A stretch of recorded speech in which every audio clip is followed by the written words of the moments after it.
uns in die Magiesee. Wir tauchen ein in die Spielewelt.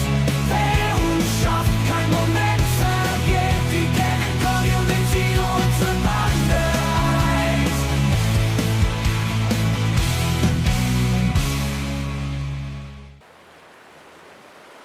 Hallöchen, moin moin und ahoi ihr Landratten. Frisch von der schönsten Insel der Welt aus Zypern. Peru Place, ich bin der Peru. Herzlich willkommen. Ihr seht, heute nach längerer Zeit mal wieder Ships at Sea. Wir schippern ein bisschen durch norwegische Gefilde. Wir haben ein bisschen Pause gemacht, habe ich auch ganz bewusst gemacht. Ist ja nach wie vor übrigens noch ein Early Access Titel. Aber ich wollte erstmal ein bisschen Pause machen und gucken, was sich in der Zeit tut. Und wie wir sehen, es hat sich definitiv was getan, inwieweit die Änderungen sichtbar sind und fühlbar. Das werden wir uns heute angucken. Leute, wenn es euch gefällt, lasst gerne ein Like da, ein Follow, also Daumen hoch, Glocke läuten, abonnieren, würde mich freuen. Und ja, Support ist kein Mord, dasselbe gilt in gleichem und vollem Maße für meine Partnerkanäle, die ich euch natürlich auch in der Videobeschreibung verlinkt habe. Guti, ja, was wir als erstes sehen, schönes neues Menü. Und ihr seht es, apropos Menü, ja, es gibt jetzt auch eine deutsche Übersetzung für das Spiel. Finde ich sehr schön. Ne? Schauen wir uns das Ganze mal an. Hier in den Einstellungen, auch die sind jetzt frei zugänglich. Neben der Sprache habt ihr jetzt deutlich mehr Einstellungsmöglichkeiten, sogar hier für Farbenblinde, alles mit dabei. Ihr könnt alles einstellen, von der Einheitenbezeichnung etc. etc. Ich glaube, da brauche ich euch nichts erzählen, da wisst ihr selber, was zu tun ist. Ihr könnt jetzt hier automatischen Getriebeschalter aktivieren, beziehungsweise die Seitenruder, die manuelle Steuerung an- oder ausknipsen und viele Dinge mehr. Auch hier natürlich in der Videoeinstellung habt ihr jetzt die volle Möglichkeit, alles auszuschöpfen. Ja? Ich habe das Ganze mal, um es auf die Spitze zu treiben, um zu testen, ob auch die Performance besser geworden ist, das Ganze mal, wie ihr seht, auf Ultra gestellt. Ich bin mal sehr gespannt, ob das dann hier ruckelfrei auch über die Bühne geht, würde mich natürlich freuen. Also alles hier auf volle Power, volle Möhre gesetzt. Ja, hier hat sich jetzt nicht ganz so viel getan. Ich glaube, es sind ein paar Internetradios mit dazugekommen, die ihr hören könnt. Die werde ich natürlich jetzt hier nicht spielen können. Aber ja, ne, ihr könnt auch hier noch, wenn ihr die URL von eurem Lieblingswebradio habt, die selber separat noch hinzufügen. Finde ich auch noch eine coole Sache. Ja, wie gesagt, Musik habe ich jetzt mal ausgeknipst. Ihr wisst ja, wie das ist mit Urheberrechten und so. Gut, dann schauen wir uns das Ganze noch mal an. Ich spiele das Ganze nach wie vor weiterhin mit einer Kombination aus Tastatur und Controller. Ich werde natürlich heute mal versuchen, weitestgehend, so weit wie möglich, nur den Controller zu nehmen. Das heißt, keine Angst, wir fangen jetzt nicht ganz von vorne an. Ich musste allerdings ein bisschen zurücksetzen, weil durch das neueste Update, das scheint dann doch ein bisschen umfangreicher gewesen zu sein, der Spielstand zurückgesetzt wurde, beziehungsweise beschädigt wurde. Ich konnte den so nicht mehr laden. Das heißt, ich habe nochmal für euch neu angefangen, ist aber jetzt nicht wild. Jetzt haben wir auf jeden Fall schon mal einiges gelernt aus den vorherigen Folgen. Das heißt, wir laden jetzt mal diesen neuen Spielstand und dann schauen wir mal. Ihr seht jetzt hier, auch das ist neu, wenn ihr den Spielstand ladet, dann fragt er nach der Karte. Also hier scheint in Zukunft weitere Karten zu geben, die geplant sind. Aktuell haben wir natürlich hier nur Norwegen. Aber da kommt noch was. Ne? Hier natürlich der Multiplayer, den lassen wir jetzt erstmal außen vor, nach diesen ganzen Änderungen. Ich habe im letzten Video natürlich wieder Kommentare gehabt, die Wellen sind zu hoch und mimimi. Ja, ne, für unsere Seichtbrettfahrer, ne, keine Panik. Ihr könnt hier die Wellenhöhe und die Höhe der Sturmwellen individuell einstellen. Ne, ich habe sie jetzt mal auf 50-50 gestellt. Ja, also ihr seht jetzt hier Wellenhöhe bei 50% entspricht der Windstärke 1 bis 6. Bis auf 25 könnt ihr runtergehen. Das ist dann Windstärke 1 bis 3. Das ist so ein laues Lüftchen mehr oder weniger. Ne? Dasselbe gilt hier mehr oder weniger bei der Höhe der Sturmwelle. Ne? Das wird immer nicht im Meter gemessen, sondern natürlich anhand der Sturmstärke. Gut, so viel dazu. Wir wollen jetzt gar nicht groß was ändern. Wir stürzen uns rein. Ich bin sehr gespannt. Oh, Freunde, das finde ich eine geile Sache. Wir sind nicht mehr alleine. Also wir sind jetzt nicht im Multiplayer. Hier tackern jetzt im Hafengebiet tatsächlich NPC-Mitarbeiter rum. Ja, der Kollege macht sich hier gerade fresh für den Tag. Das finde ich sehr vorbildlich, Herr Kollege. Machen Sie mal für mich gleich weiter. So. unser Schiffchen liegt da. Ich konnte es noch nicht umbenennen. Ich glaube, ich werde sie wieder Jan Fedder nennen. Ne? Was schön ist, man hat jetzt, ich weiß nicht, ob es vorher auch schon war, zum Start 50.000 Kronen. Das heißt, wenn ihr nicht unbedingt mit dem Ruderboot anfangen wollt, könnt ihr euch also das Tier-1-Boot gleich sofort besorgen. Ne? Dann ist Ruhe im Karton. Dann könnt ihr gleich losschippern und müsst da nicht wie die Doofen durch die Gegend rudern. Schauen wir mal so ein bisschen hier die Texturen an, fällt mir gerade auf. Das sieht richtig knackig aus auf Ultra, ne? Und ich sehe jetzt gerade hier links unten, unsere Karte hat sich auch verändert. Das schauen wir uns jetzt mal in groß an. Ja, das sieht gut aus. Allerdings das Einzige, ich weiß, das ist ja mal auf hohem Niveau, aber ich finde die Farbgebung jetzt nicht so günstig. Ich fand es schöner, wo die Landmassen ein bisschen heller und deutlicher sich abgehoben haben auf der Karte. Aber gut, wir müssen mal sehen, wie wir damit klarkommen. Also wir sind jetzt hier in Stavoja. Und da würde ich sagen, Licht lang schnacken, Koppelnacken. Wir schauen mal, ob wir hier im Büro einen entsprechenden Auftrag kriegen. Also wie gesagt, ich bin sehr gespannt, wie die Performance ist jetzt hier auf Ultra, ob das durchhält, ob das auch hier mit OBS im Schlepptau dann gut funktioniert. Schauen wir mal. So, wir haben hier zum Beispiel 3 Waren nach Quellspeiter. Das sind 6.605 für so einen kleinen Ausflug. Zum Test sollte das auf jeden Fall reichen. Fahrzeit, Entfernung 2,6 nautische Meilen, Zeit sind, also Zeitvorgabe, 12 Stunden. Erfordert ein Tier 1, 2 oder 3 Schiff. Gut, Tier 1 Schiff haben wir, das ist sowieso nicht das Problem. Ja, nehmen wir. Dann müssen wir jetzt erstmal natürlich auch auf der Karte gucken. Müsste dann ja auf der Karte jetzt auch zu sehen sein. Das dürfte diese kleine Insel sein, die in der Nähe von Rust ist oder Röst. Das ist ja dieser Starthafen, das hat sich ja auch nicht geändert. Jetzt lass mal ganz kurz gucken, wie wir das am blödsten machen. Da ist Quellspeiter. Ja, es hat immer alles seine Vor- und Nachteile. Dadurch, dass die Karte jetzt dunkler ist, sind leider auch die Landmassen ein bisschen, finde ich, zu dunkel geworden. Auf der anderen Seite seht ihr natürlich die Legendenbeschreibungen beziehungsweise die Markierung hier besser. Ja, wie gesagt, hat alles seine Vor- und Nachteile. Ja, da ist Röst, da ist unser Heimathafen und hier ist Quellspetter. Jetzt müssen wir mal sehen, wie wir hier planen. Fahren wir hier oben lang? Das offene Meer ist immer so eine Sache. Ne, man weiß ja nie mit dem Wetter und so. Ne? So, lass mal gucken, wie. Geht über Land. Hallo? Das ist übrigens auch neu. Wenn ihr einmal den also den Routenzeiger antickt, dann bewegt er sich mit. Das heißt, ihr könnt dann so lange suchen, bis ihr die grüne Route findet. Aber ich sehe schon, wir müssen hier erstmal aus dem Hafen raus. Okay, also beladen wir erstmal das Schiff. Ja, da haben wir schon ein paar größere Klamotten mit dabei. Einen größeren, naja, Container ist nicht eine Kiste. So, dann schnappen wir uns mal den Bums. Und bringen das aufs Schiff. Hallo, ich sehe nichts. Vorstandboot? Wie Vorstand? Ah ja, Übersetzungsfehler. Na, also mit Vorstandboot geht es zurück aufs Boot. So, einmal. Geht hier die Tankstelle im Weg. Oh, der Kollege, der hat's gut, ne? Der hat noch frei, der streckt sich erstmal gemütlich. Während ich hier schon am Malochen bin.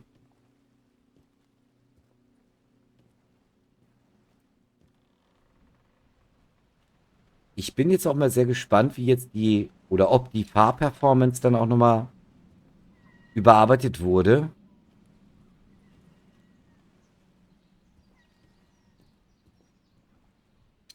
So. War doch alles.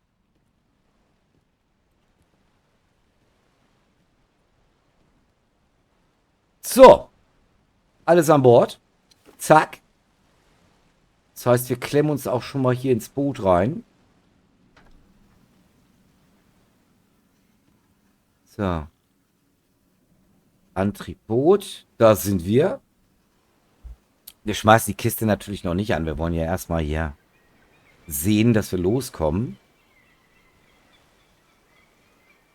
Jetzt sehen wir, ja, jetzt müssen wir erstmal drehen, dass wir hier aus dem Hafen rauskommen.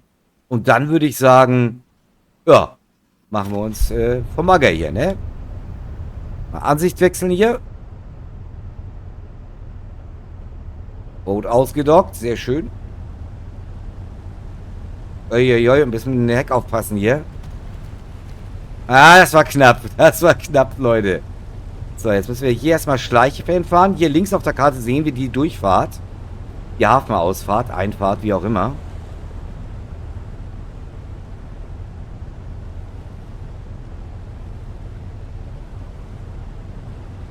Es hat unser Boot leider nicht mehr die Power, natürlich, wie es in der letzten Folge hatte. Es ist noch nicht aufgerüstet. Aber alles halb so wild. Ist jetzt auch noch nicht die große Entfernung.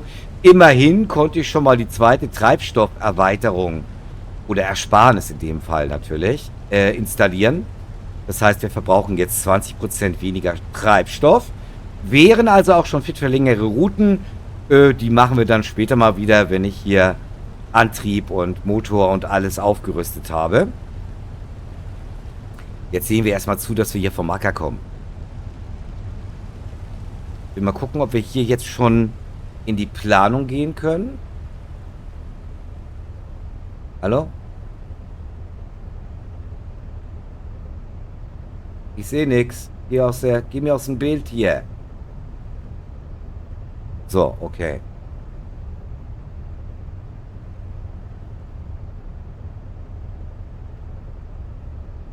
Sind wir noch zu nah dran? Na gut, schauen wir mal.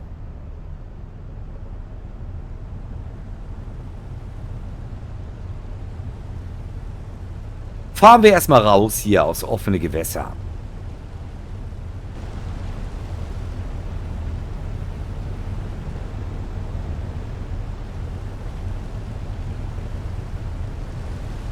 So, wie sieht's aus? Tank ist auch noch gut voll. 996 Liter von 1000.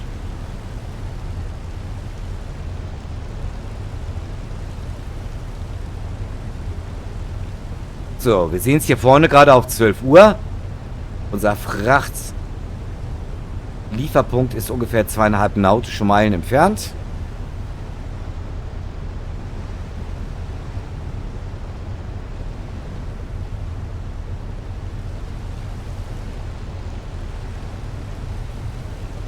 So, wie gesagt, ich will nur kurz sehen, dass wir hier rauskommen.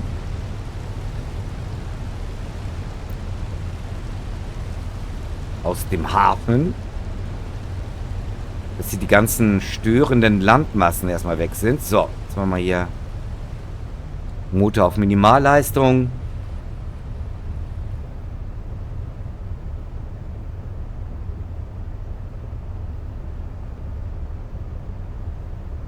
Warte mal.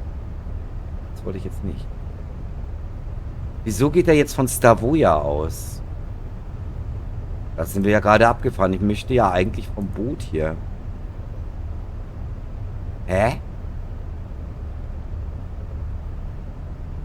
Habe ich hier jetzt alles verlernt oder was ist los? Wir planen doch vom Schiff aus, oder nicht?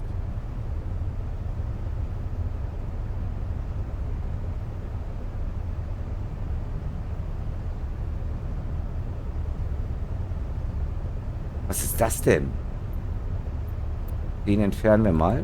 Ha! Das war noch ein alter Routenpunkt. Ah ja, siehste. Also hier mit dem Spiel ist alles tutti. Alles super. So, wir müssen jetzt mal gucken, wie wir uns jetzt hier durchmogeln. Ich würde mal sagen, wir fahren über unseren Heimathafen.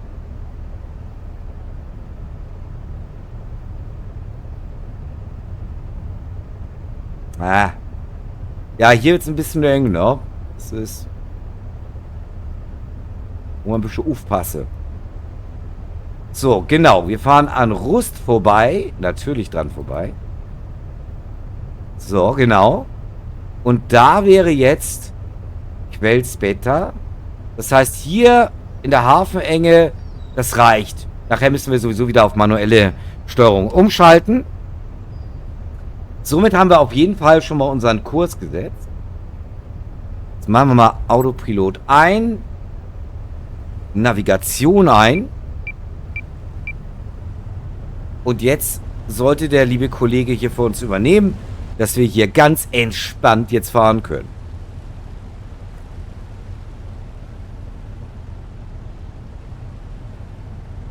Also, Performance-Verbesserung definitiv. Ihr habt es am Anfang des Videos gesehen. Wir fahren hier auf Ultra-Auflösung und es ist wirklich smooth. Ne, das war alles andere als so, als wir das letzte Mal im Spiel waren hier. Also da hatten wir schon eine gute Auflösung, aber Ultra, da konntest du jetzt nur von träumen. Aber das hier sieht richtig nice aus. Jetzt sind wir ja auf Autopilot, jetzt können wir uns hier auch ein bisschen Zeit nehmen, uns das Ganze mal im wahrsten Sinne des Wortes ganz genau und vom Nahen zu betrachten. Die Wasseranimation, das war immer schon, finde ich, eine der Stärken von Myst Games, auch bei den Vorgängern, ne? Aber hier haben sie es nochmal auf die Spitze getrieben, finde ich richtig gut gemacht. Wie gesagt, wem der Wellengang schon jetzt hier zu viel ist, ne, ihr könnt das bis auf 25% runtersetzen und dann ist das mehr oder weniger flach, das Wasser, aber das ist dann ja auch keine Herausforderung auf der anderen Seite. Sind wir ja Schönwetterkapitäne oder was?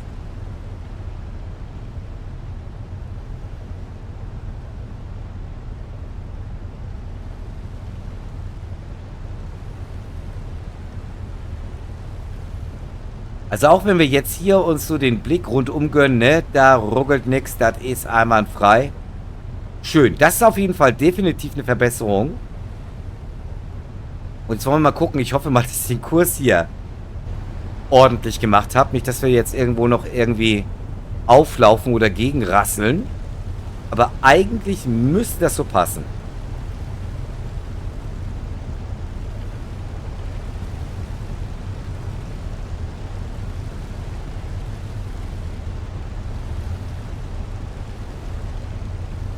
Ja, ich werde ja auch hier mal wieder ein bisschen mehr fahren müssen, um wieder den Rückstand jetzt wieder ein bisschen aufzuarbeiten, den wir durch den neuen Spielstand haben. Aber wir sind ja ein bisschen schlauer geworden. Ja, also ich möchte euch auch gerne einladen, wenn ihr zum ersten Mal mit dabei seid, hier auf dem Kanal bei Ships &Sea. Schaut euch gerne mal die Playlist an, um auch so ein bisschen die Entwicklung mal mitverfolgen zu können, nachvollziehen zu können. Ja, also im direkten Vergleich sieht man also wirklich sehr die Verbesserungen am Spiel.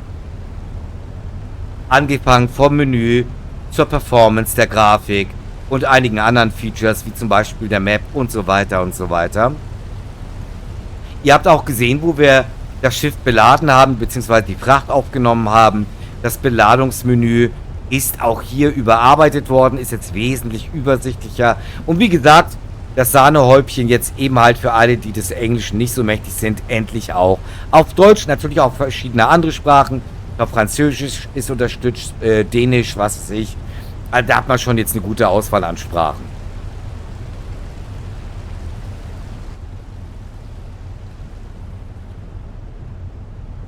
Was ich jetzt gerade merke oder vorhin auch schon gemerkt habe, mit der Außenkamera, sobald ihr die Außenkamera anhabt, ihr seht das, hier müsst ihr mitschwenken, sie schwenkt nicht mit dem Schiff mit. Ist jetzt nicht schlimm, ich weiß nicht, ob man das einstellen kann. Ich habe da jetzt noch nichts gesehen. Ich werde mal da mal später nochmal nachgucken. Hier muss man eben halt jedes Mal, wenn man das Ruder dreht und wendet, irgendwo nach links, rechts, oben, unten die Kamera manuell nachführen. So eine Verfolgerkamera, die mitgeht, wäre schon schön, wenn es wenigstens optional wäre.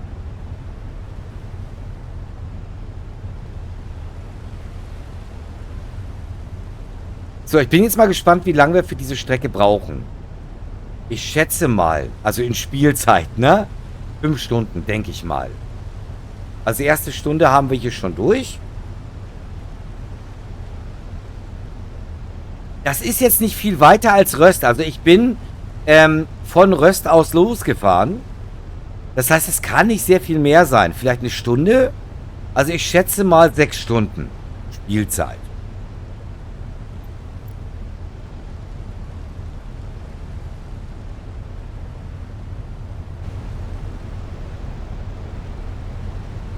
So, bei der Gelegenheit, jetzt haben wir ja ein bisschen Zeit, ne? Jetzt können wir mal gucken, ob sie hier das Logbuch auch überarbeitet haben. Gucken wir mal rein.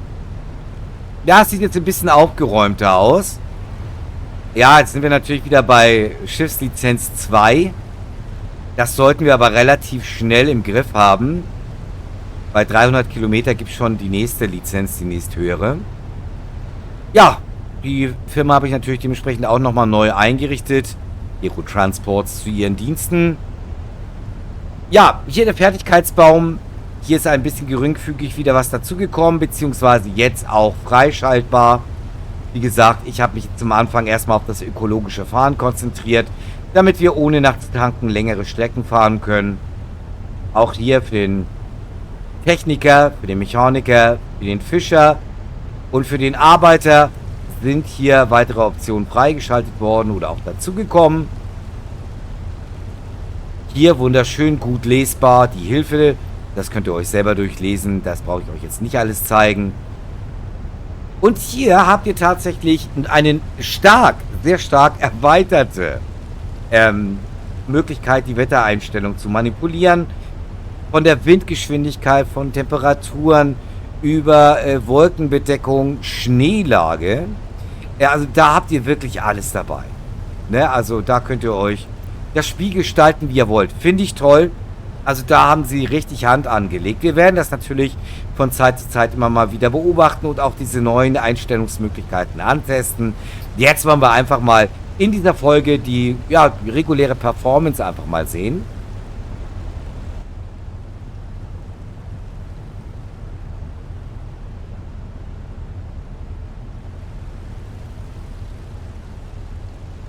Ja, hier haben wir so eine dieser Mini-Leuchttürme oder Leuchtfeuer, die man auch, wenn man jetzt als Mechaniker fährt, zum Beispiel reparieren könnte.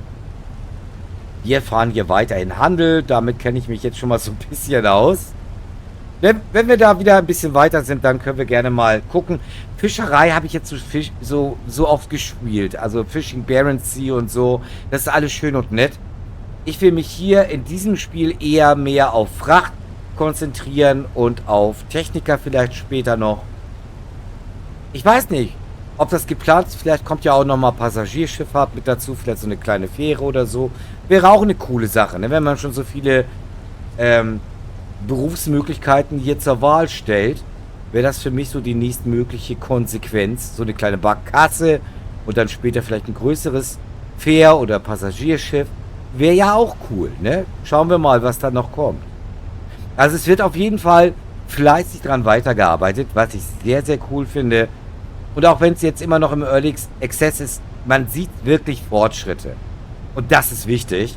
Und ich finde mal so, die wichtigsten Sachen haben sie jetzt im Angriff genommen, dass es für jeden spielbar ist. Also jetzt hier Thema Sprachbarriere und so. Das war eine wirklich dringende Sache, finde ich.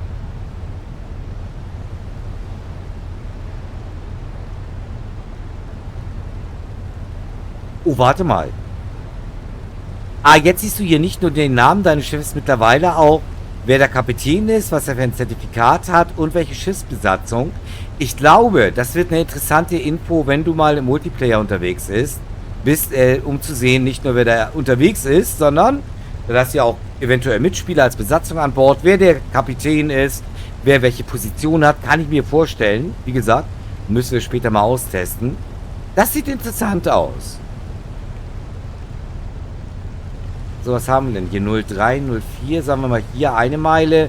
1, 2, 1, 4, 1, 5.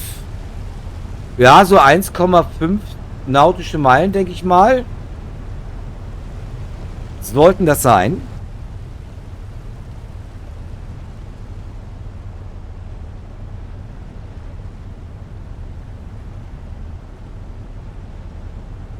Ja, hier ändert unser Autopilot gerade den Kurs, deshalb bleibt die Kamera auch wieder stehen hier. Aber so können wir noch mal ein bisschen den Blick hier genießen aus Wasser auf die Landteile hier.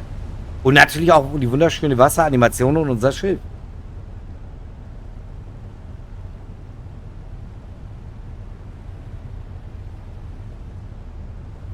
So, ich hoffe mal, das Anlegen klappt jetzt.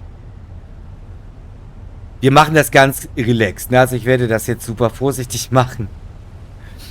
Sollte man sowieso beim Schiff, ne? Wasser ist unberechenbar. Man treibt ja auch noch so ein bisschen, ne? Durch die Strömung. Wir werden das ganz entspannt. Guck mal hier, ich habe ja richtig gut geschätzt. 1,5 nautische Meilen. Perfekt abgeschätzt, Herr Kapitän.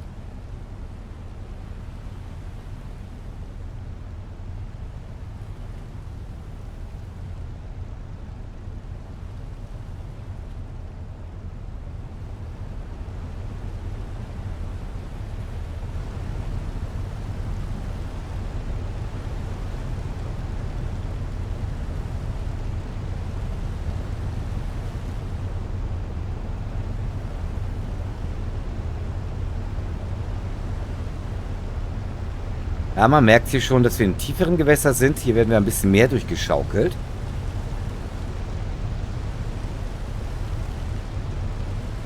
Habe ich eigentlich meine Positionslichter angemacht? Ups.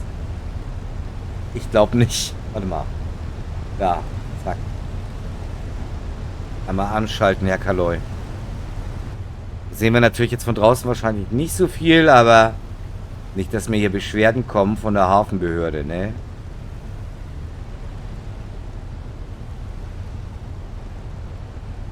Also was wir auf jeden Fall mal machen können, wenn wir in Quellsbeita angekommen sind, dass wir eine kleine Strecke nochmal zurückfahren nach Röst und da mal in die Schiffswerft gehen, weil mich würde mal interessieren, ob es mit den letzten Updates auch neuere, größere Schiffe, zum Beispiel Tier 4 zum Beispiel mittlerweile gibt. Oder ganz einfach andere Schiffstypen noch.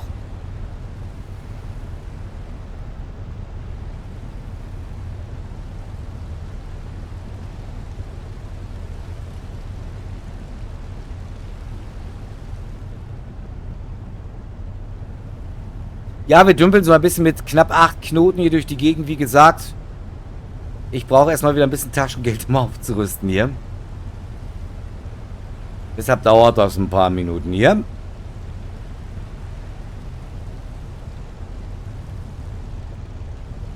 Aber für alle, die heute hier das erste Mal dabei sind oder auch generell das erste Mal überhaupt von Ships at Sea ja, hören oder sehen in dem Fall, schneide ich das auch nicht, dass ihr mal so ein Gefühl dafür habt, wie das so zeittechnisch ist. Also es ist kein Spiel für Ungeduldige, ne? Also es ist nicht GTA auf dem Wasser. Hier brauchst du Zeit, Geduld, Lust und vor allen Dingen viel Liebe am Schippern, ne?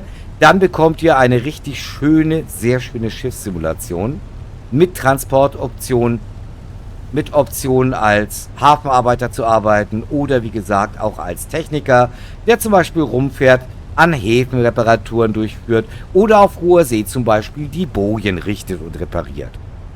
Also wie gesagt, ich kenne bis jetzt noch keinen Schiffssimulator, der so viele verschiedene Spielmöglichkeiten bietet. Und allein, weil es deshalb schon so ein Unikat ist und die Jungs von Misk ist ja sein kleines Studio, sich da wirklich reinhängt und immer nachliefert und nachbessert, finde ich, ist es das wert, da mal öfter reinzuschauen.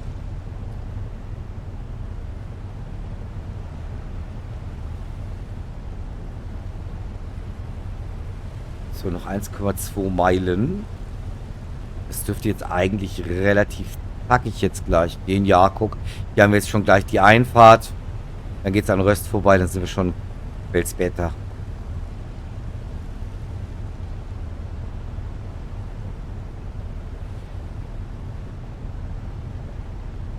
Das fände ich ja witzig, weißt du? Selbst wenn wir jetzt keine eigenen Passagierschiffe kriegen würden, wäre es doch witzig, wenn wir mal so Anhalter oder Gelegenheitspassagiere hier mal mit können, ne?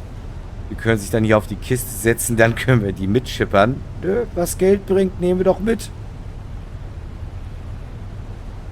Wenn sie jetzt schon NPCs hier im Spiel haben, was ich sie richtig geil finde, das macht ja die ganze Sache ja durchaus definitiv noch lebendiger hier. Das fand ich auch ehrlich gesagt immer so ein bisschen schade, dass an den Häfen also wirklich gar nichts war, ne? Und jetzt hast du eben halt NPCs, die so ein bisschen da rumlungern, Sporty Spice machen oder mal was futtern, ne, werdet ihr später auch noch sehen. Oder schlicht ihrer Arbeit nachgehen. Das ist schon viel, viel schöner.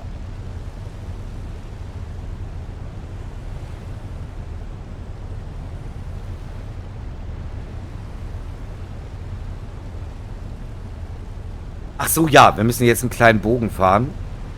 In die Einfahrt. In die Hafeneinfahrt.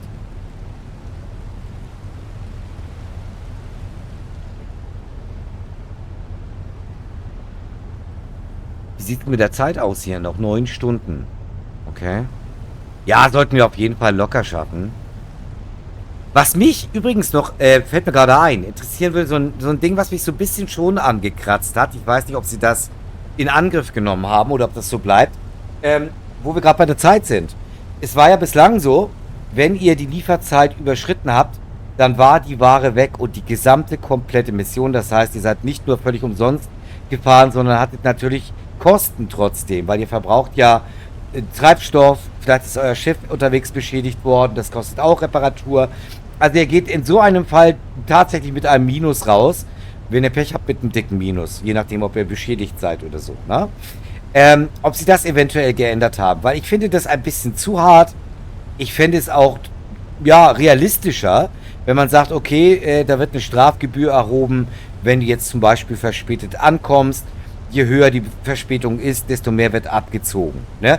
Aber dann würdest du nicht mit einem Minus aus einem verlorenen Auftrag komplett rausgehen. Das fände ich schon nice.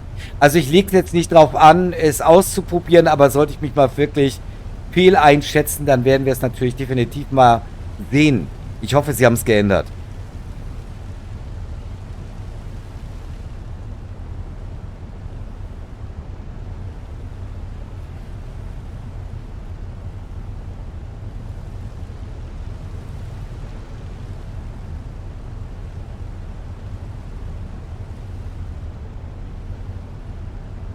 Das heißt eigentlich, wenn wir nach Röst fahren und in den Hangar gehen, dann könnte ich doch eigentlich mein Schiff wieder umbenennen. Fällt mir gerade ein.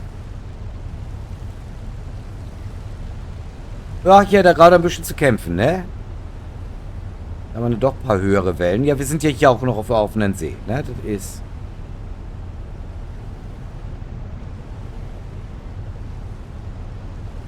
Da hinten, das dürfte schon Röst sein.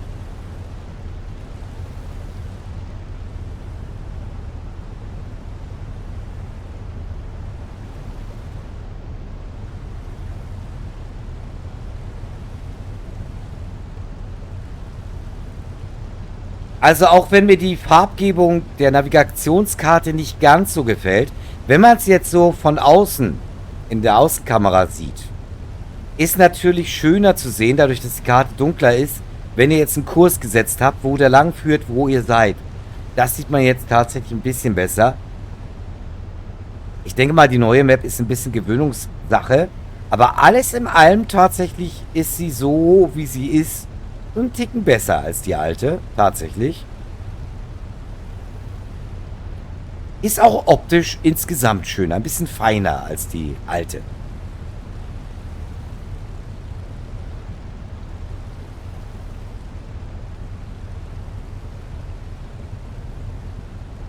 So, wir kämpfen uns jetzt durch die Hafen, ja, Einfahrt kann man in dem Fall nicht sagen, Durchfahrt, weil wir nehmen ja die linke Seite.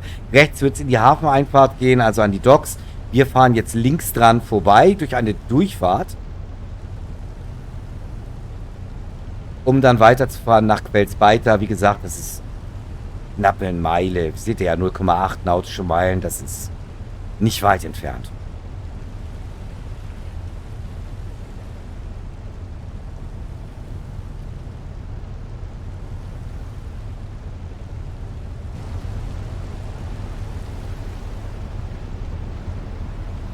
Ich sehe hier gerade einen Kaffee. Ich glaube, ich muss mir auch gleich noch einen Kaffee machen. Ich kriege gerade Kaffeedurst.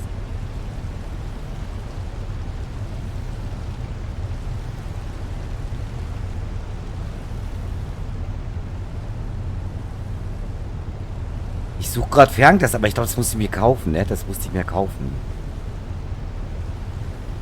Das kann ich immer, fand ich immer schön, wenn man schon vorher so ein bisschen Richtung Hafen luren konnte, um zu sehen, wo dann tatsächlich dann die Einfahrt ist, beziehungsweise dein Dockingplatz. Du hast gerade gesehen, die automatische Speicherung war ja auch noch so ein Sorgenkind damals. Jetzt scheint sie zu funktionieren und ihr könnt auch die Speicherintervalle selber natürlich bestimmen. Ich habe es jetzt erstmal so gelassen, wie es aktuell ist. Halbe Stunde jeweils gibt es eine automatische Speicherung. Vielleicht werde ich es noch ein bisschen verkürzen. Aber ich habe es mir eigentlich so in der Early Access Phase hier, gerade weil es da früher noch ein bisschen hakeliger war mit dem Speichern, eigentlich ja immer angewöhnt, wenn ich im Hafen angekommen bin, habe ich generell gespeichert. Das mache ich irgendwie mittlerweile automatisch.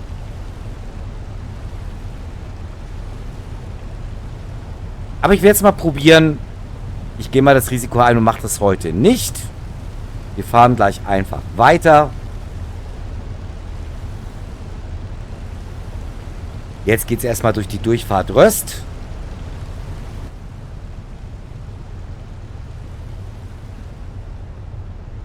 Und ich bin mal gespannt, ob und wie viele wir jetzt in dieser größeren Stadt an NPCs sehen, die da ihrem Tagewerk nachgehen.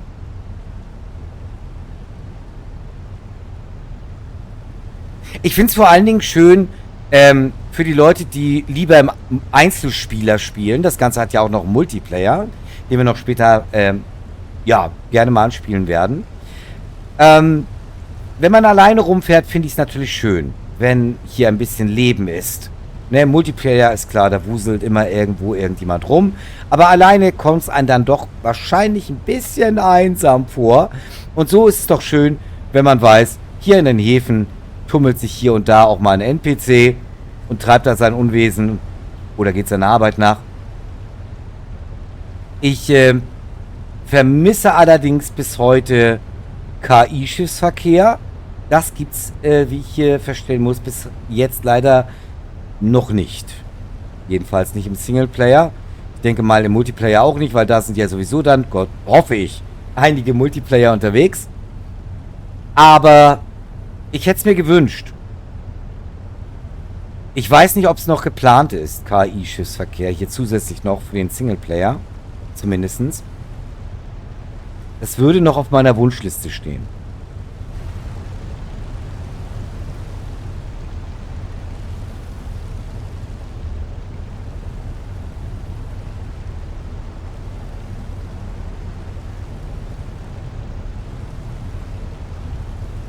Aber die Grafik-Performance ist wirklich klasse jetzt, finde ich. Ich wollte schon gerade gucken, nicht, dass wir da gegen den Wall wemsen da vorne, gegen das Dock. Aber ich sehe gerade, hier haben wir gleich eine kleine Kurskorrektur. Dankeschön, besser ist das. Da vorne links könnte es nochmal knapp werden. Vorsichtshalber mal Controller auf Standby. Da ist der nächste Punkt. Ah, er steuert schon nach. Ich habe das Gefühl, sie haben auch noch mal am Autopiloten ein bisschen nachgearbeitet, was ich sehr, sehr gut finde.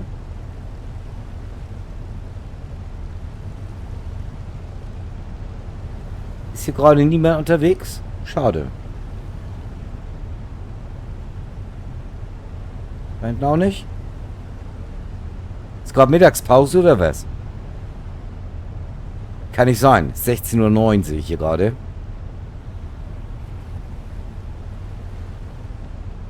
So. Quells Beta kommt in Reichweite, Freunde.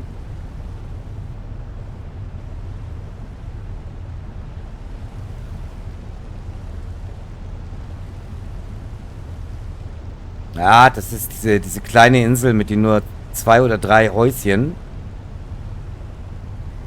Ich glaube, das war eine unserer ersten Stationen. Da sind wir, glaube ich, damals noch, ich denke noch mit Grauen dran zurück, rüber gerudert. Da hatten wir zum Anfang nur das Ruderboot.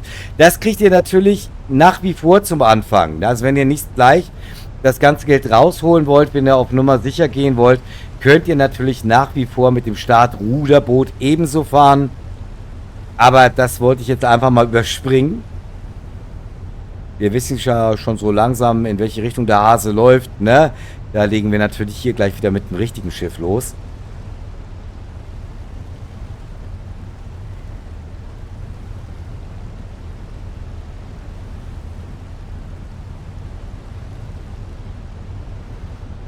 Wir haben auch Glück mit dem Wetter hier, ne? Sonnig, die See ist relativ ruhig, also da haben wir schon Schlimmeres gesehen.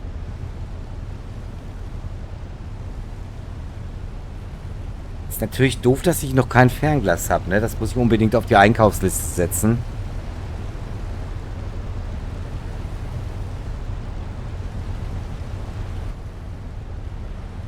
Aber ich glaube, der Anlegeplatz selber war ein bisschen weiter rechts. Warte mal. Ich glaube, ich schalte mal den Autopiloten hier aus.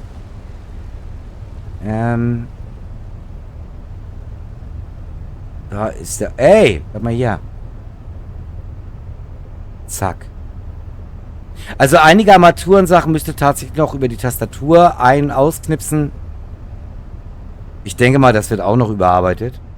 Aber das ist eben halt der aktuelle Stand der Dinge. So, jetzt übernimmt der Captain mal hier wieder selber das Ruder. Man kann ja nicht alles hier den Computer machen lassen.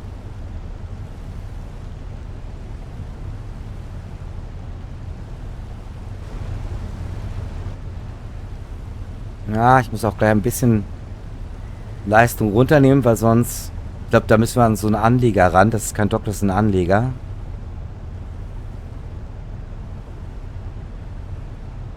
Da dürfte ich ja immer gerne mal gegen, ne?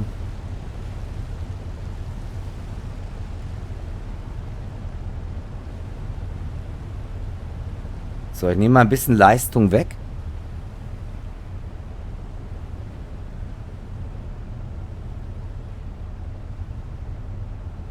Ja, das müsste ja sein, da vorne links. Sieht man so ein bisschen. Rechts neben der Markierung. Das dürfte der Steg sein. Ich meinte das... Ja, das war der mit dem Steg.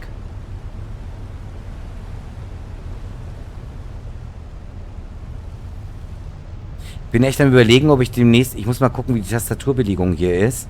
Die Geschwindigkeit über die Tastatur mache.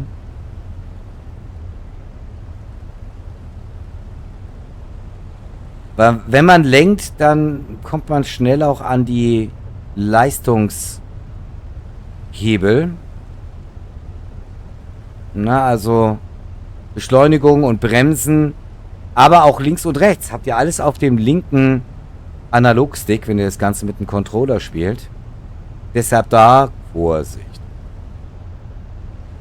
Weil wenn man nicht genau lenkt, dann kann es sein, dass man ohne es zu wissen seine Geschwindigkeit manipuliert und vielleicht viel zu schnell in den Hafen reinfährt. Deshalb, wie gesagt, überlege ich tatsächlich beim nächsten Mal eventuell die Geschwindigkeitssteuerung dann eben halt über die Tastatur zu machen. So, zeitmäßig sind wir absolut im grünen Bereich, haben noch reichlich Zeit über. Das heißt, mit dem Einparken, in Anführungsstrichen, können wir uns jetzt ein bisschen Zeit lassen.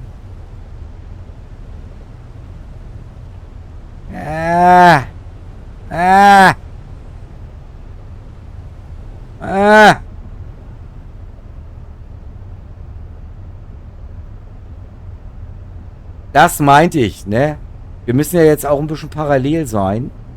Warte mal, nee, das wird nix. Schon mal Rückwärtsgang.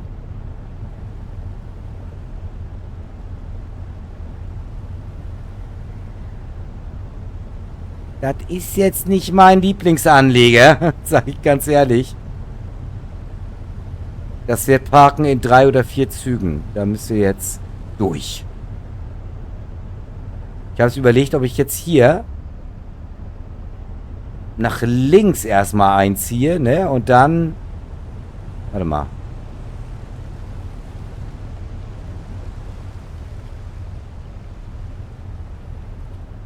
Ja, ein bisschen. Muss gleich wieder reinkommen. Die Möwen lachen mir auch schon aus, ne? Kein Wunder. Oh, warte mal. Ich kann auch gerade ranfahren. Wollt ihr mich verarschen? Ich mache mir hier einen Wolf mit dem Einparken. Ne, jetzt fahren wir auch so rein. Komm. Oh, schlag ein. Ah. Das war jetzt knapp, ne? Haben wir Schaden genommen? Nee, alles gut. Gut, wir sind da, Freunde. Wir sind da. Dann würde ich mal sagen, hier Motor aus und hallo? Motor. Da, Start. Ja. Das mache ich lieber mit der Maus jetzt hier. Motor abstellen. Wir wollen ja keinen Sprit verschwenden. Also ihr seht auch, es sind noch nicht alle Funktionen umgesetzt auf den Controller. Ihr könnt einiges selber noch euch belegen. Ne? Werde ich auch noch machen. Oh, habe ich jetzt abgedockt? Schiede, ich habe wieder abgedockt. Ach, du ahnst es nicht. Warte mal. Entschuldigung. Ja, ne? wenn der Peru am Sabbeln ist, ne? Nee, was ich sagen wollte, also, ne, einige Sachen müsst ihr euch noch tatsächlich selber belegen auf dem Controller. Das habe ich jetzt im Eifer des Gefechts noch nicht gemacht. Hier zum Beispiel das Aufstehen vom Ruder, das müsst ihr immer noch per Taste machen. Das ist nicht per se auf den Controller gelegt, aber das kann man ja machen, ne? So, jetzt haben wir genug geschnackt. Wir müssen jetzt wieder ein bisschen arbeiten, Freunde. So, jetzt liefern wir mal unsere Ware ab. Damit wir hier zum Abschluss dann nochmal nach Röst kommen. Und dann gucken wir mal, was da so los ist. Und vor allen Dingen, ob es auch neue Schiffe mittlerweile gibt. Wäre cool. Müssen ja nicht unbedingt jetzt hier Tier 4 sein oder sowas. Aber einfach entweder so eine größere Auswahl, ne, dass also die verschiedenen Typen vielleicht noch ein weiteres Schiff dazu bekommen haben, dass man so ein bisschen Auswahl hat. Schauen wir mal. Lassen wir uns überraschen. So, aber erst die Arbeit, dann das Vergnügen.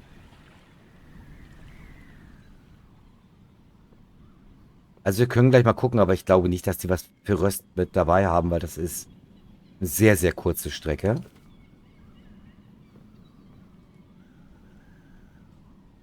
Ja, also doof geparkt, ne? Also wie der letzte Lappen hier, aber egal. Angedockt ist angedockt. So, einen haben wir noch. So. Jawohl, ja. Damit sind wir die Fracht los. 6.000, 7.000 Kronen sollten wir dafür kriegen. Bäm. Na? Wo ist er denn? Hä? Ach so, der ist zu groß. Warte mal, ich muss ein bisschen... Das ist so ein bisschen Manko, ne? Bei den großen Paketen musst du ein bisschen gucken. So, jetzt. So, das war's. Genau. 6.600 Kronen. 459 XP. Schön, läuft. Zack. Und schon wieder 12.000 auf dem Konto. So, jetzt schauen wir mal schnell im Office. Hier sehen wir nochmal diese, finde ich, wirklich schöne, neu designte Auflistung mit den Waren.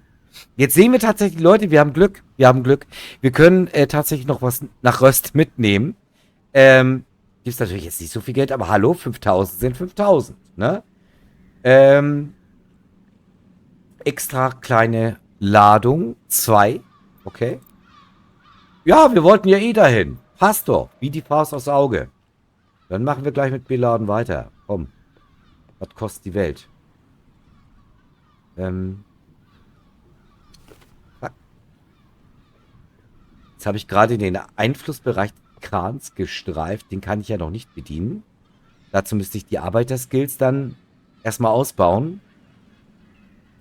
Aber bei dem Schiff brauchen wir auch noch keine Kräne. Da kannst du noch locker per Hand beladen.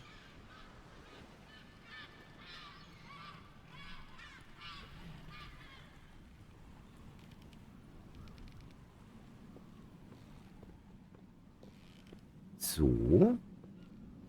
Kommen Sie mit. Jawohl. So. Dann sind wir fast wieder abreisebereit. Ich muss nur ganz kurz gucken, wie wir jetzt kurz rüberfahren. Dass wir auch auf der richtigen Seite einlaufen, dass wir dann noch anlegen können. Und dann haben wir noch 2 Fliegen mit einer Klappe geschlagen hier. Finde ich gut. So. Wir sind beladen. Zack. Hier sehe ich gerade die Markierung kurz ins Schiff rein. Das ist ein bisschen suboptimal, ne? Aber naja. Jammern auf hohem Niveau. Ne, ihr wisst, was ich meine. Antribot, jawohl. So, jetzt mal ganz kurz gucken. Wir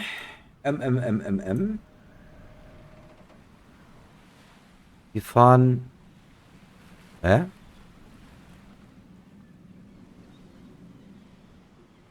Ja, also direkt vom Hafen geht's nicht, ne? Das kannst du knicken.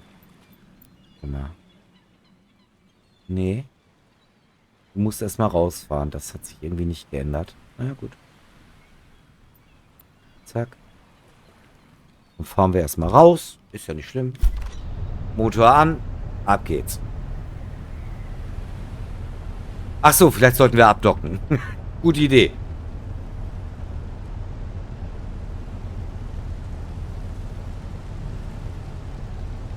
volle Kraft voraus.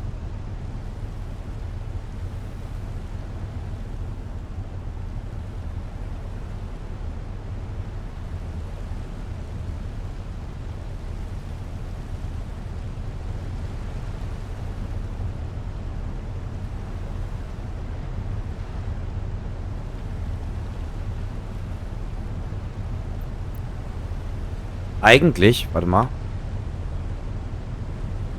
Wir könnten uns hier durchmogeln, das wäre ein bisschen kürzer sogar. Oh, Moment, sehe ich hier zwei Abladeplätze, Leute, sehe ich das richtig? Hat Röst jetzt zwei Abladeplätze? Das finde ich interessant. Okay, da müssen wir gleich mal schauen. Ach komm, ich fahre die Strecke jetzt manuell, das ist ja Pipi hier.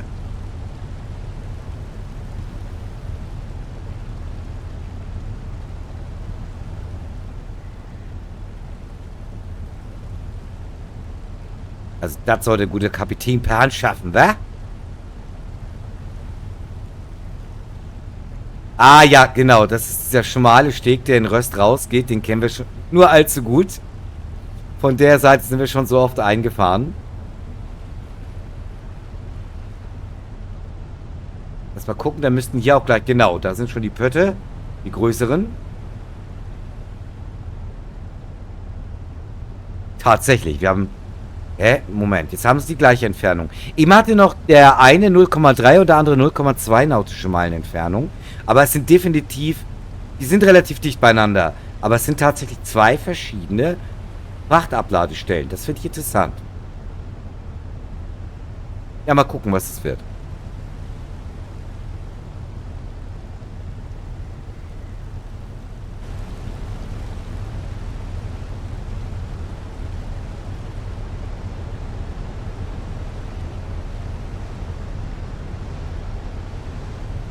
Ich glaube, hier im Hafen sollte ich nicht ganz so schnell durch die Gegend dübeln. Zumal wir jetzt auch nicht wissen, wo diese beiden Abladepunkte sind. Aber keine Sorge, das finden wir jetzt gleich raus.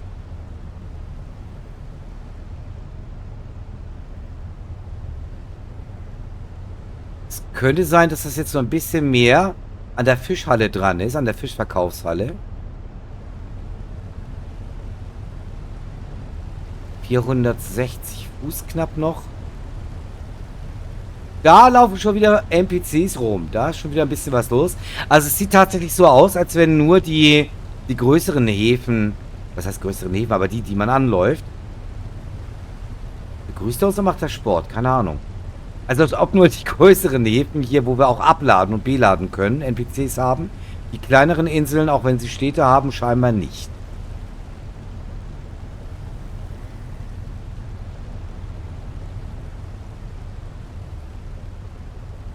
Ich würde sagen, wir fahren jetzt hier mal, weil ich ein fauler Hund bin, hier auf einen der beiden Plätze hier vorne gleich.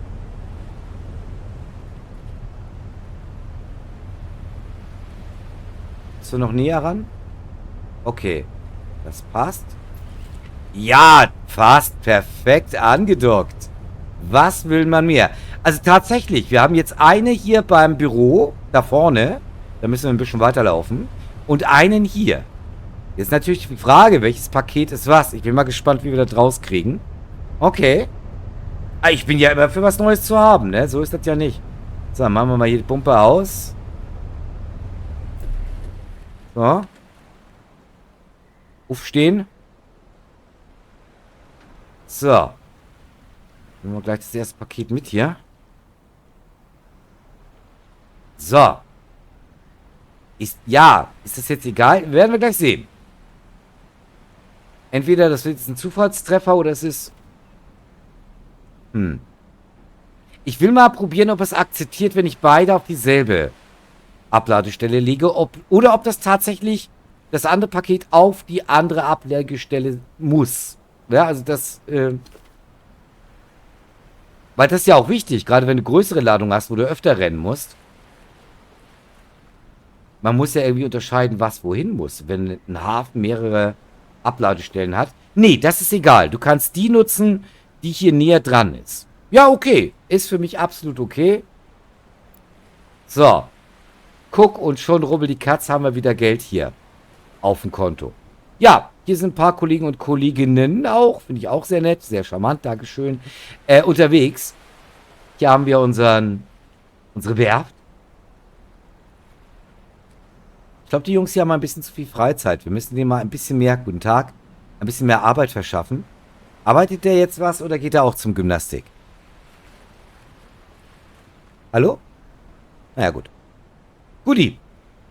Dann schlägen wir uns mal hier rein und vorbei. So, da haben wir dann jetzt unser Schiff schön aufgebockt. Das alles wie gehabt. Vielleicht haben bin mal gespannt, ob sie hier vom Laptop das auch überarbeitet haben. Nee, eigentlich nicht so, ne? Eigentlich nicht so. So, also hier haben wir den Bootsmarkt. Also wie gesagt, das Romeo, was ich immer noch ein sehr schönes Wortspiel finde, ist immer noch euer Anfangsschiff. Das kriegt ihr auch immer wieder, auch wenn es komplett versinkt und kaputt geht für null. Das kriegt ihr für lau. Ne? Könnt ihr rudern.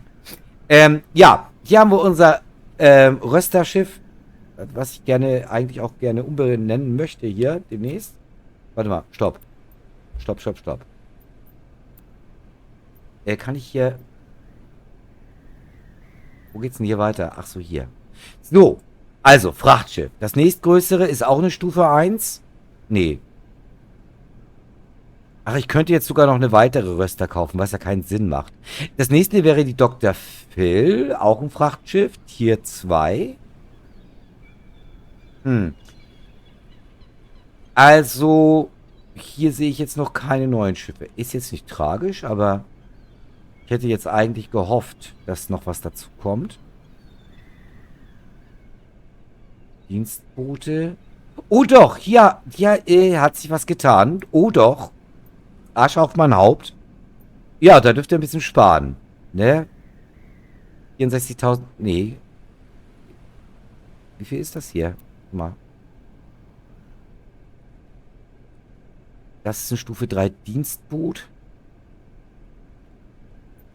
64.500. Jetzt bin ich leider rausgeswitcht hier. Sorry, Freunde. Ich gehe gleich wieder rein.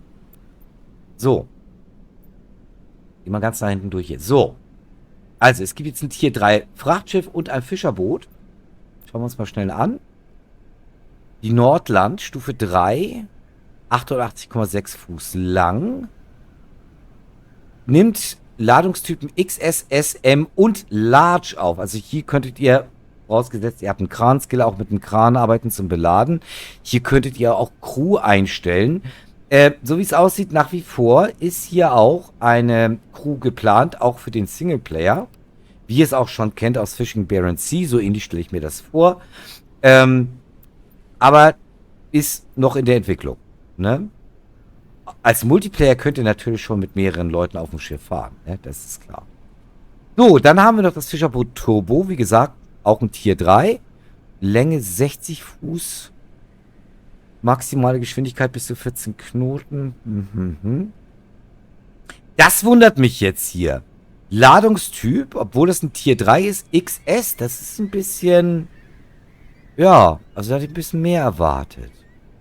Okay. Ja, damit könnt ihr Dorsch, Schellfisch, Seelachs, Rotbarsch fangen, Heilbutt, Hering, Wels, Makrele, etc. Ja, die Fischquoten sind hier gerade... Ach so, das sind tatsächlich auch die Fischquoten. Ach so, ich habe hier dann jeweils die zulässigen Fischquoten. Interessant. Das finde ich sehr cool. Also es sind tatsächlich 2 größere Schiffe dazugekommen. Endlich auch Tier 3 Schiffe. Finde ich gut. Ich wollte jetzt eigentlich noch... Wo war das? Konnte ich das direkt am Schiff machen? Oder... Ne, muss ich auch an den Computer, ne? Weil ich wollte es ja wieder ehrenhalber hier natürlich wieder in unsere Jan Fedder umtaufen, wie sich das gehört. Ehre wem Ehre gebührt. So, da ist die Röster. Warte mal. Ah, hier genau. Da können wir den Namen ändern. Dann kriegt das Schiff auch wieder seinen Namen. So. Das gehört. Zack. Schriftart Montserrat? Ja, weiß. Soll man ja auch sehen können hier, oder?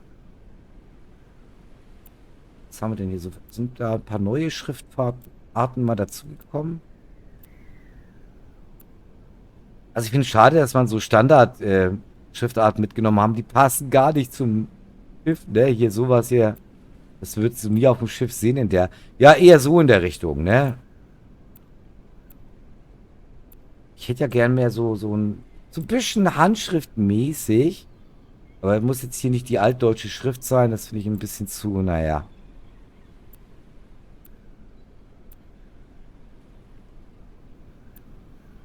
Ach, hier geht's schon wieder von vorn los. Hm. Also hier dürfen Sie gerne noch ein paar Schriftarten mit dazu nehmen.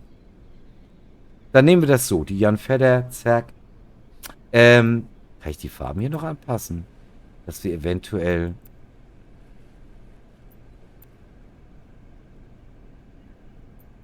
die Farben noch anpassen können. Oh, so ein bisschen Schaden hatten wir. Das reparieren wir mal kurz. Schon passiert. Ja, ich kann hier nur die Farbe anpassen vom Schriftzug. Aber konnte ich das nicht auch vom Schiff? Aber scheinbar nicht. Naja, gut. Egal. Also, Freunde, Zeit ein kleines Resümee zu ziehen, während wir unser wunderschönes Schiff, die Jan Fedder, nochmal abschließend bewundern. Seit den letzten Updates hat sich eine ganze Menge getan und seit unserer Abwesenheit. Die Performance wurde verbessert. Es gibt ein viel übersichtlicheres Menü, auch in-game, Inventarmenü und das Firmenmenü natürlich auch ganz wichtig. Alles viel übersichtlicher und vor allen Dingen, und da kommen wir gleich zum nächsten Punkt, endlich auch in mehreren Sprachen, unter anderem auf Deutsch. Ne, also hier gibt es keinen Grund mehr für deutsche Spieler nicht dabei zu sein.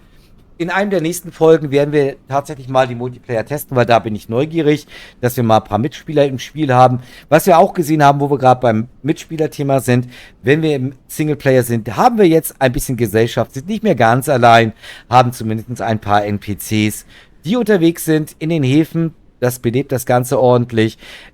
Und wie gesagt, ja, die NPCs an Bord scheinen ja in Arbeit zu sein, damit wir sie dann später wie in den Vorgängerspielen auch einstellen können, damit sie bei uns an Bord arbeiten, uns ein paar Arbeiten abnehmen. Ich bin gespannt, wann das kommt. Ich finde die Entwicklung, die wir hier jetzt bis jetzt gesehen haben, sehr toll. Ne, also wir werden in unregelmäßigen Abständen hier jetzt mal öfter wieder reinschauen. Ich hoffe, ihr habt auch ein bisschen Bock drauf. Ich habe da jetzt wieder richtig Bock drauf. Ey, wie gesagt, auch die Performance-Verbesserungen, ne? Wir spielen das Ding auf Ultra, macht überhaupt keine Zicken. Also wirklich für die letzten Updates und den aktuellen Zustand von Chips at Sea definitiv Daumen hoch. Wer da einsteigen will, ich glaube, das ist ein guter Zeitpunkt jetzt. Jetzt ist das Spiel bereits in einem Zustand, wo man sagen kann, ja, kann man auf jeden Fall machen.